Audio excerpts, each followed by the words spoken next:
conocéis, Pilar García Jáuregui. Soy impulsora de un proyecto, de una iniciativa en Alicante que se llama Women Aid.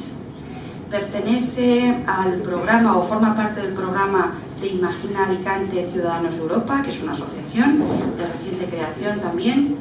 Y Women Aid pues es una iniciativa para mujeres profesionales de Alicante, provincia.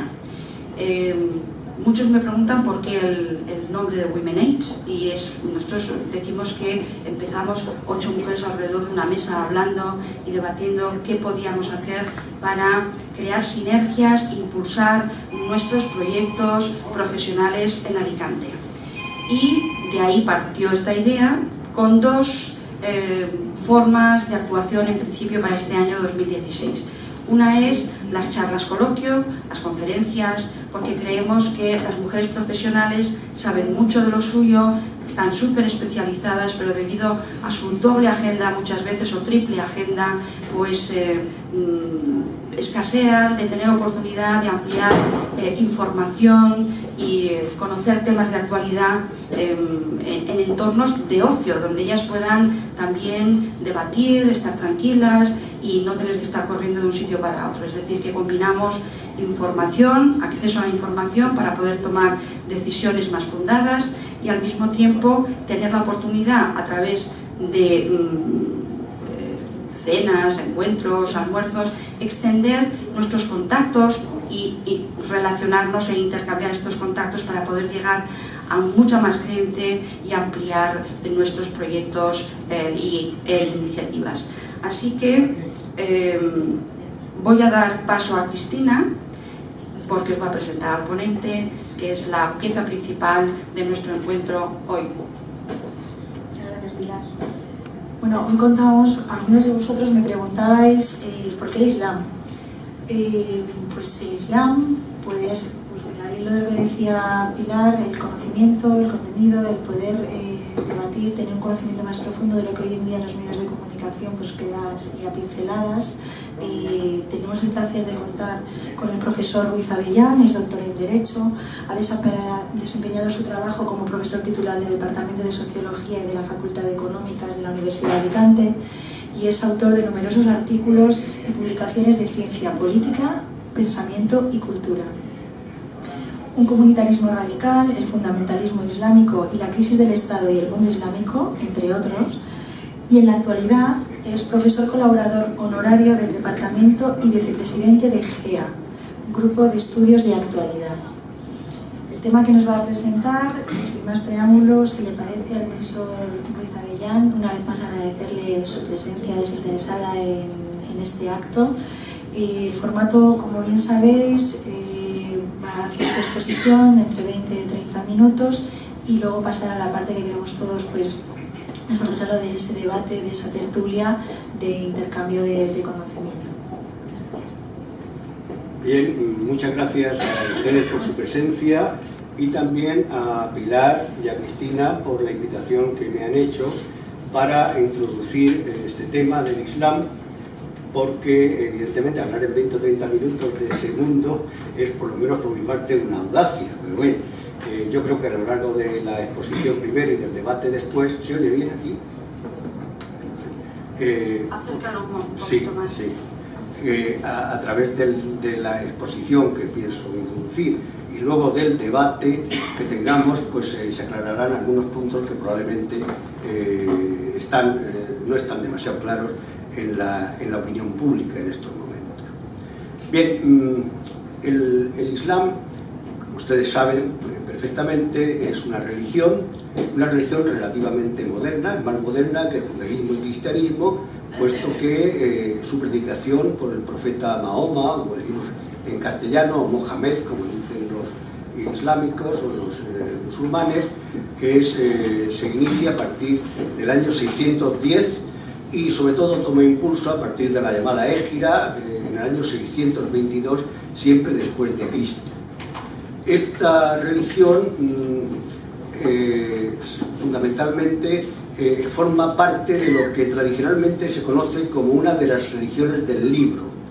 ¿Por qué se llaman religiones del libro? Las religiones del libro, como saben, son en principio 3: judaísmo, cristianismo y el Islam.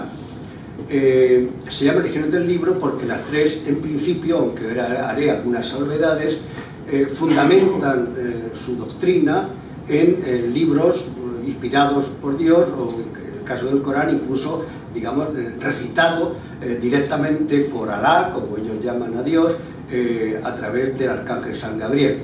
No obstante, quiero ya introducir una matización del Islam respecto del judaísmo y sobre todo del cristianismo. El cristianismo realmente no es, y probablemente algunos se sorprenda, una religión del libro. Por supuesto, los cristianos, y yo me confieso cristiano, veneramos la Biblia en su Antiguo y Nuevo Testamento, porque es un libro inspirado por Dios, que en el Nuevo Testamento relata sobre todo, en el Antiguo, las vicisitudes del pueblo de Israel, y en el Nuevo la historia de Jesús de Nazaret. Pero lo esencial del cristianismo no es el Evangelio. Lo esencial del cristianismo es Cristo Jesús. Es decir, Jesús que muere en la cruz y que resucita. Y eso es lo importante, Cristo resucitado. Eso es lo que en el cristianismo tiene la esencia del cristianismo. Nosotros no adoramos a un Dios que murió, a un profeta que murió y ahí está. Mucha gente, por supuesto, no cree esto, y es que es difícil, duro, a lo mejor de creer, se necesita el don de la fe. En ese sentido hay una gran diferencia con el mundo del Islam, porque la centralidad que el cristianismo atribuye a Cristo Jesús, el Islam lo atribuye al Corán, como libro sagrado, en donde se contiene la recitación, que es lo que significa Corán, hecha por Dios, o Alá, como ellos llaman, al arcángel San Gabriel y en sucesivas etapas al profeta Mohammed. Por otra parte, no se dice a veces, bueno, todas las religiones son iguales, aquí no. Por supuesto que Alá es Dios único, y que la misión del Islam es según entienden los musulmanes, es extender el dogma de la unicidad de Dios, que según ellos habría sido profanado o adulterado por judíos primero y cristianos después. En el caso del cristianismo es que hay una evidente difícil comprensión para otras religiones y también para el Islam, por ejemplo, del misterio de la Santísima Trinidad. Nosotros creemos en un solo Dios, también igual que ellos, pero un solo Dios en tres personas. Claro, eso ellos no lo entienden, no lo creen, evidentemente. Es más, en algún momento he podido leer que parece que se confunde la Santísima Trinidad del cristianismo con la Sagrada Familia, es decir, Jesús, María y José, con lo cual el lío es bastante más grande. En fin, eso lo he leído por algún lado, pero bueno, lo que quiero decir es que sí que es verdad que estas tres religiones creen en un solo Dios, pero hay diferencias notables. Es decir, este relativismo religioso y cultural que se nos está metiendo, donde todo vale, pues bueno, pues para el que quiera valdrá todo, pero no es igual, tienen muchas consecuencias de tipo teológico y de tipo moral, en lo cual yo ahora mismo no me puedo meter, porque además ni soy teólogo ni quiero ser moralista. Bien, ¿cuáles son los pilares del Islam? El Islam es una religión que es una cuestión también importante. ¿Qué significa la palabra Islam? Porque cuando yo empecé a estudiar este tema, desde la sociología política, no desde el arabismo, Islam se traducía siempre por sumisión del hombre a Alá, o sumisión, ya lo explicaremos, del hombre hacia la umma o comunidad musulmana. Pero, y luego también hay una tercera sumisión, más o menos discutible, que es de la mujer al hombre. Eso ya depende de sociedades musulmanas, y porque son muchas las sociedades musulmanas. No hay un solo mundo musulmán, son variados y múltiples los mundos o las sociedades musulmanas que existen. Bien, los pilares del Islam pues, son de sobra conocidos, es la confesión de fe, no hay más que un solo Dios que es Alá y Mahoma es su profeta, la oración 5 veces al día, la limosna o azaque, el ayuno en el mes de Ramadán y la peregrinación a la Meca. Esos son los ritos, los mandamientos, por entenderlo. Porque claro, el problema del Islam, cuando lo vemos desde el punto de vista de sociedades, que aunque se practique más o menos han sido o son cristianas, es que tratamos de traducir a términos cristianos lo que son cosas bastante distintas. Por ejemplo, si hay un sheikh o jeque y tal que interpreta el Corán, decimos que es una especie de clérigo, ¿no? En el mundo sunita, sobre todo, que ahora hablaremos de esta división, no hay clérigos, hay intérpretes, pero no es como el sacerdote, de la Iglesia católica, ¿no? Hay algo de clericato o clericalato, podemos decir, en el Islam chiita, y ahora lo explicaremos un poco, pero esos son un 15% del Islam y no son mayoría ni mucho menos. La mayoría del Islam es el mundo sunita, que son aproximadamente 80-85% de un mundo que son en torno a 1.500 millones de personas repartidos por todo el mundo prácticamente, es decir, que se extienden desde el sur de Filipinas, norte de China, pasando por supuesto todo Oriente Medio, Arabia Saudita, el norte de África, y luego ya las comunidades musulmanas que hay dentro de Europa, se calcula en torno a 20 millones, más las comunidades en América Latina y en Estados Unidos de América, que son menos, pero que también existen comunidades musulmanas allí. Históricamente, como digo, desde los comienzos del Islam ha habido una división importante en cuanto a la transmisión de las tradiciones y de los dichos y hechos del profeta Mohammed. Es decir, que ya los 4 sucesores de Mohammed, del profeta Mohammed, murieron asesinados, los 4 califas patriarcales, y el último que salí, yerno del profeta, esa muerte, la batalla de Kerbala, dio origen a la división que todavía se mantiene entre chiitas y sunitas. Los sunitas, acabo de decir, que son el 85-90% del Islam, se extienden por prácticamente todo el mundo, mientras que los chiitas, que son 10-15% del Islam, están sobre todo, digamos, concentrados en Irán y en parte en Siria y en parte de Irak. ¿Cuál es la diferencia entre unos y otros? Todos creen en el Corán, pero se diferencian, son motivos aparentemente religiosos, pero también cuestiones de poder. Es decir, los chiitas consideran que las tradiciones derivadas del profeta tienen que transmitirse a través de los descendientes sanguíneos, o por lo menos de la familia del profeta, mientras que los sunitas consideran que esas tradiciones tienen que transmitirse a través de los sucesores políticos, digamos, los califas. Ahora hablaremos de qué es esto del califa y el califato, porque es lo propio del Islam, no eso del Estado Islámico y del Daesh, es una cosa que para mí se lo están inventando aquí en Occidente. Lo que quieren hacer ahora mismo, y es una digresión, en parte de Siria y en parte de Irak, es un califato, que es el efecto social típico del mundo musulmán. Y el mundo musulmán tiene dos consecuencias muy importantes, otras por supuesto, otras muchas más, que son por una parte la Umma, que es la comunidad que forman teóricamente por lo menos todos los musulmanes del mundo, forman una especie como de hermandad, de tal manera que un musulmán de Nigeria, de raza negra, se considera hermano de un musulmán caucásico o de un musulmán de Arabia Saudita. Por eso cuando se ataca a un grupo, a una sociedad musulmana, hay reacciones en todo el mundo musulmano, en gran parte. ¿Por qué? Porque la fraternidad musulmana, la comunidad musulmana, se siente agredida en un todo, podemos decir. Eso por un lado, la Umma, muy importante, pero al frente de la Umma, como Mohammed es el último profeta de la revelación, los musulmanes creen que Jesús es un profeta importante, hablan de la Virgen María, pero el gran profeta, el que cierra la revelación, es el profeta Mohammed. Por tanto, no puede haber sucesores religiosos, exclusivamente religiosos, del profeta, sino que hay sucesores, digamos, de tipo político-militar. Ese es el califa.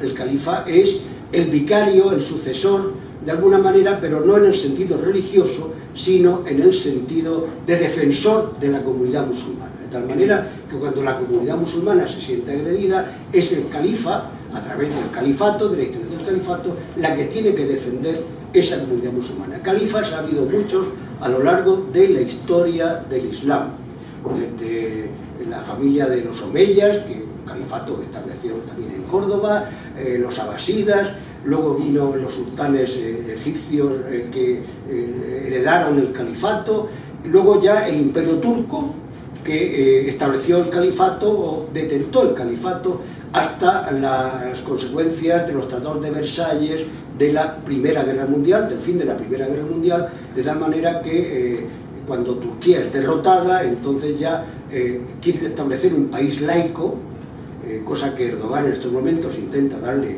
un tanto la vuelta, y modernizarse. Hablaremos también, si tengo tiempo, de este proceso de modernización fallido, ya lo tengo que decir, y por tanto el califato como institución político-religiosa militar sobra y es derogado en el año 1924.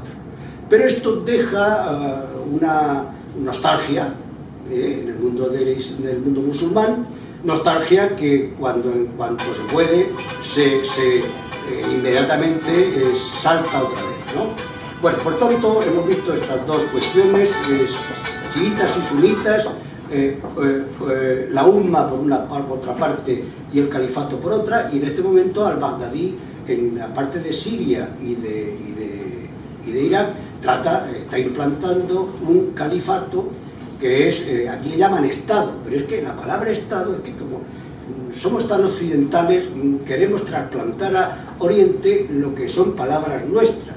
El Estado es una invención occidental. El Estado se genera con la Edad Moderna en Europa, a partir de las ciudades-estado italianas, y por tanto ellos no tienen esa tradición. Es más, el Estado, que sí que es verdad que se crea y existe, claro, a partir del momento que se crean las sociedades de naciones primero y las Naciones Unidas después, los musulmanes se ven abocados y son obligados de alguna manera a constituirse en estados con fronteras y con poblaciones a las cuales se intenta nacionalizar, como sirios, como iraquíes, como sauditas, pero eso es una invención impuesta desde Occidente. La prueba está que en cuanto han podido, las fronteras entre Siria e Irak se las han cargado, las han roto físicamente. ¿Por qué? Porque el Estado se considera una intromisión, una herida en la umma musulmana. Es decir, la umma es la comunidad total y el Estado es una invención occidental que les hemos impuesto a ellos. Y por tanto, visto desde el punto de vista más fundamental, esto no quiere decir que durante muchos años los sirios no se hayan sentido sirios y los árabes se sientan del Estado árabe, pero con reservas. Yo hice una limitada investigación sobre las constituciones que se habían ido estableciendo en el norte de África a partir de la independencia, es decir, a partir de los años 60. En todas, curiosamente, por muy laicas y muy modernizadoras que se establecieron una cláusula que esta constitución está sometida a la condición suspensiva de que no se cree la gran fraternidad musulmana. Eso los laicos musulmanes que trataban de crear estados digamos, de componente socialista o liberal y que para dar alcance a Occidente, porque esto es uno de los problemas que tiene la religión musulmana. La religión musulmana no es una religión donde, como en el cristianismo, haya una diferenciación, por lo menos clara, luego la historia ha sido como ha sido, entre el poder temporal y el poder religioso.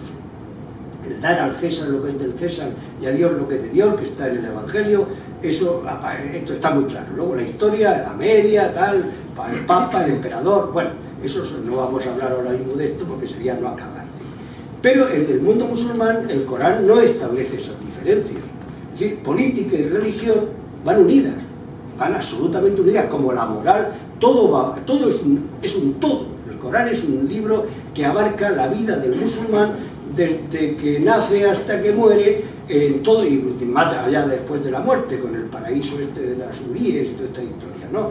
Es decir, que no hay diferenciaciones. Por eso hay algún autor que dice que la religión musulmana es política, y por eso se pasa tan fácilmente desde puramente lo que sería, lo que nosotros entenderíamos por religión, a la actividad política, porque no hay diferencia. Y además el Islam, en su opinión, por supuesto, ha sido establecido para extender por todo el mundo la idea de la unicidad de Dios. Y claro, entonces la vocación del mundo islámico es no solamente extender la idea de la unicidad de Dios, sino el dominio del mundo, porque hay que tener en cuenta que desde el siglo VII los musulmanes tuvieron una expansión que parece milagrosa. Es decir, hay que tener en cuenta que en el 622 estábamos con la Égira y la expulsión de Mahoma de la Meca hacia Medina, pero en el 710 están ya en Andalucía, o incluso en Asturias, y un poco más allá en la batalla de Poitiers, porque ya los francos los frenan. Pero es que por el otro lado del mapa mundi, en pocos años también llegan a Irán y llegan a la India. Es decir, claro, cuando el mundo musulmán analiza su historia, y hay que entender un poco la mentalidad musulmana más orientada hacia el pasado de esplendor que tuvieron, que hacia el futuro, en donde se sienten inseguros en el futuro que están viviendo, entonces, lógicamente, digo, bueno, pero a nosotros, ¿qué nos ha pasado? Esto dicho a la pata a la llana. ¿Qué nos ha pasado siendo la religión llamada por Alá a dominar el mundo, que sin embargo ahora mismo, ahora ya, resulta que nos han adelantado no solamente ya los infieles occidentales, es que nos han adelantado los japoneses, es que nos han adelantado los chinos, es que nos ha adelantado todo el mundo, prácticamente. Es que el PIB de Finlandia, si no fuera por el petróleo, es superior al PIB de todos los países árabes, que son 150 a 160 millones de personas. Es decir, que el desarrollo, y ese es de alguna manera, voy acabando ya, ¿no? ¿Estamos bien? Esa es de alguna manera la gran frustración del mundo musulmán. La frustración frente a ¿qué? Frente a la modernidad, a la occidentalización. Es decir, el mundo occidental, sobre todo parte en la Edad Media, pero sobre todo con la Ilustración y el desarrollo de las ciencias, ha dado un desarrollo espectacular. Nuestras propias vidas, aquí, en fin, los que ya tenemos algunos años de edad, pues nuestra propia vida ha sido espectacular, no digamos desde el siglo XIX. Sin embargo, el mundo musulmán estaba como adormecido en la época del Imperio Turco en su superioridad. De tal manera que cuando las tropas de Napoleón se presentan en Egipto en 1800, o los ingleses unos pocos años más tarde, se despiertan sobresaltados porque se presentan con una capacidad de fuego, los barcos de la Armada francesa y los de la Armada inglesa, espectacular frente a su desarrollo científico, que prácticamente no era ninguno. Y entonces, frente a eso, intentan, primero lo que intentan es imitar a Occidente. Bueno, vamos a copiar, y de hecho Turquía empieza a mandar a jóvenes a Alemania, y empiezan a mandar a jóvenes a Francia e Inglaterra, y empiezan a intentar copiar a Occidente. Y luego este copiar a Occidente lo que hace también es se desarrolla sobre todo a partir de la Segunda Guerra Mundial con los procesos de independencia de los países del norte de África y antes un poco de Oriente Medio.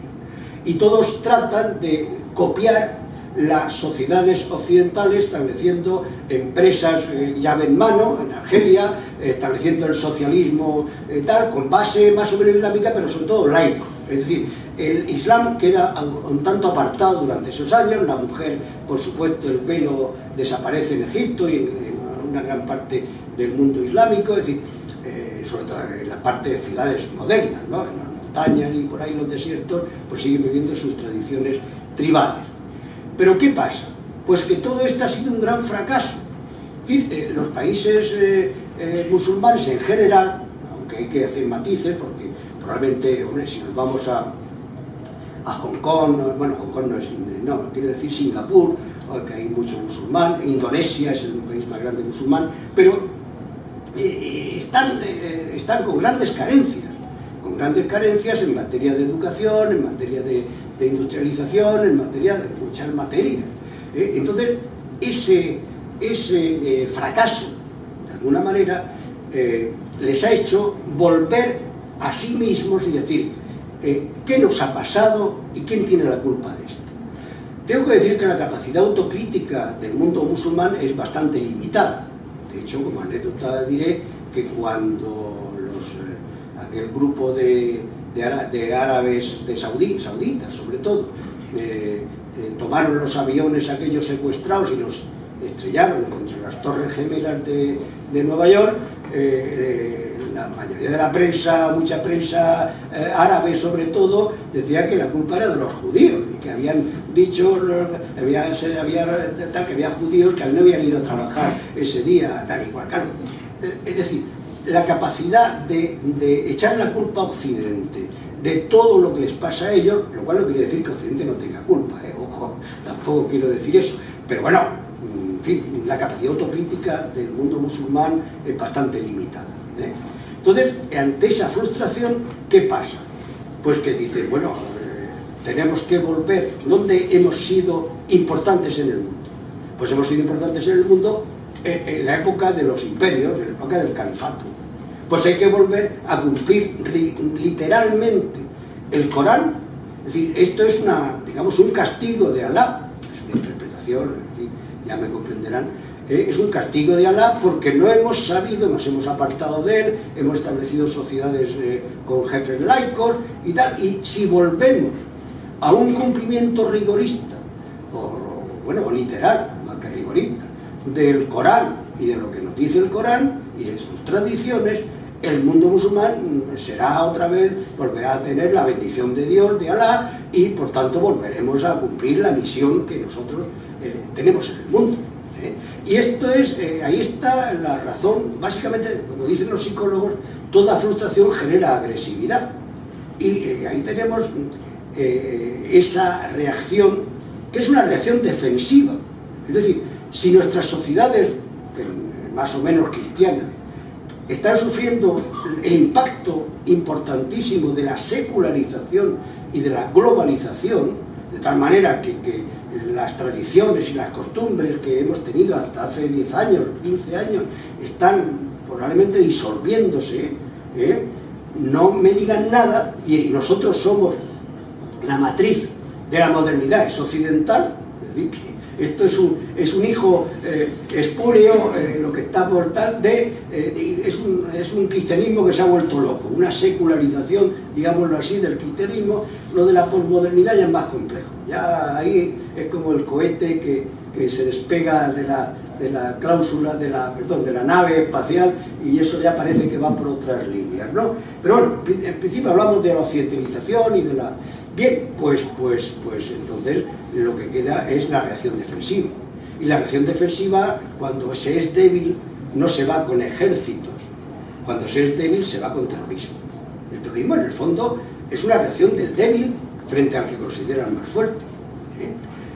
Bueno, pues entonces esto es lo que tenemos. Y luego, además, se está produciendo unas corrientes que estamos viviendo.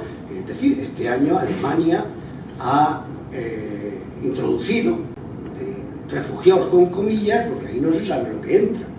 En Alemania, ustedes saben lo que es que 1 millón de personas entre de golpe en una sociedad tan diferente, además, entre la cultura, sean buenos o malos, no voy a poner calificativos, pero es otra sociedad totalmente distinta.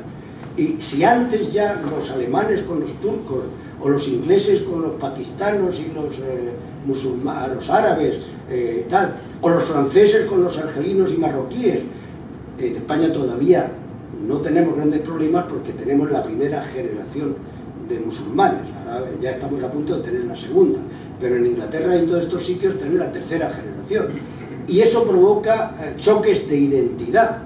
Es decir, un chico joven, en unos casos, no voy a generalizar, pero provoca en muchos casos choques de identidad. Si además de esto está el desarrollo espectacular de las redes sociales, y está el hecho de que desde Arabia Saudita, sobre todo con muchos millones de petrodólares, está infundiendo a través de mezquitas en unos casos y a través de redes sociales en la mayoría de los casos una versión rigorista del Islam que se llama wahabismo, en ese caso, pues, y que esto es introducido en las mentalidades de gente joven que se encuentra, pues eso, que es en Europa, que tienen que, como decía, que ir a la discoteca, eso no llena a un joven. Y si encima les están calentando la cabeza con ideales y que el mundo occidental, en fin, y ves lo que han hecho en Bosnia y ve tal y cual, pues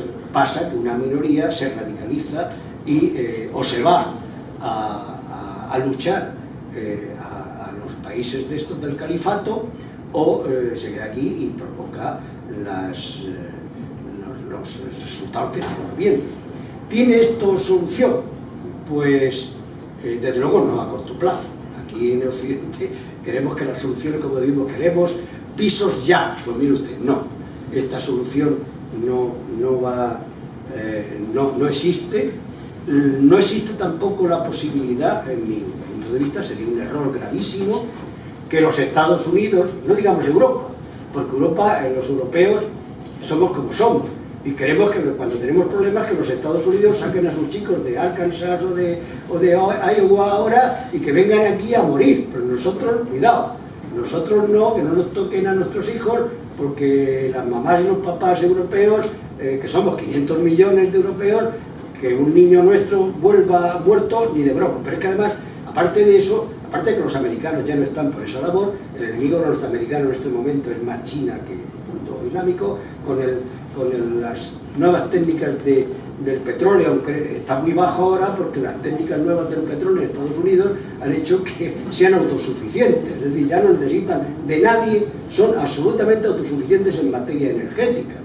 Entonces, claro, el problema nos viene a nosotros los europeos, que además no estamos en absoluto preparados.